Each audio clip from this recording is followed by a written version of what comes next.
sąraše Little Spooky hortenzija šluotelinė.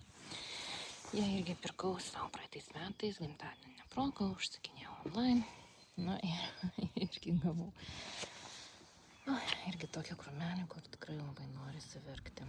Turbūt nebuvo niekad formuojamas, augo tiesiog savo, pats savo. Little Spooky yra nykštukinė veislė, kaip matot, pats krūmas nėra aukštas.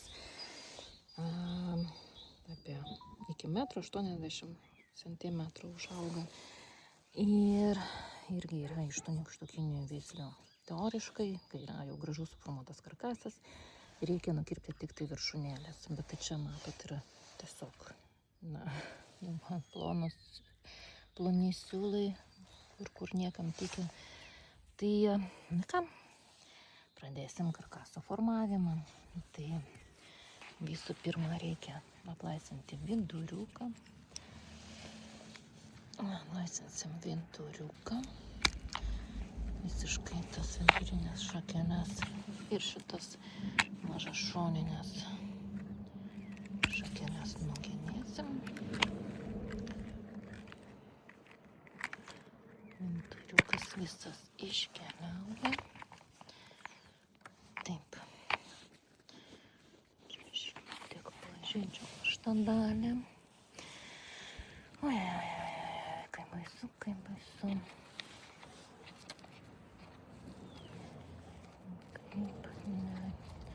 Neprižiūri tų hortenzijų kažkaip.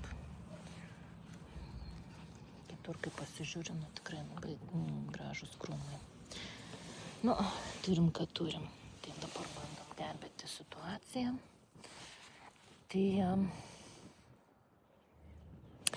maksimaliai aš ją nugenėsiu ir labai tikiuosi, kad jį išleis, kadangi aš jau nelabai gražiai pažeidžiu, matot, čia per daug nukirpau, tai aš ją visą šitą dalį irgi nuimsiu. Juolab, kad čia kažkoks tai vabzdys gal gyveno, kažkokia juoda dalis. Ja, tada reikia dar šiandien genėti. Čia jau geriau.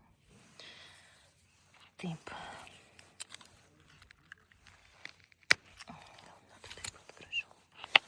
Pavyktų. Taip, tikrai šito palikti neverta. Tai aš ją maksimaliai nuimu čia. Dabar šitą šoninę šakelę irgi nieko neduos. Ir šitas karkasas, čia nektai matosi yra. Aš pasuksiu taip. Ant saulės, čia matosi liktai akutės. Čia net žiūrėkit, bunda jau. Matot? Kaip sprogsta pumpuras vazone. Kaip ir minėjau, vazone reikia greičiau genėti, nes įšyla greičiau žemė ir vegetacija prasideda anksčiau. Tai čia ir atsakymas. Tai žodžiu, ties šitą dalim mes ją ir nuimam.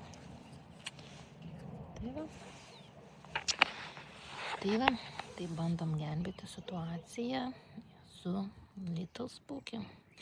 Ir kaip matot, 3 metų, kaip ir turėtų būti vazonas ir 3 metų augalas. Bet tokios šiukšlės trūksta žodžių. Tai žiūrim, kas gausis Little Spooky.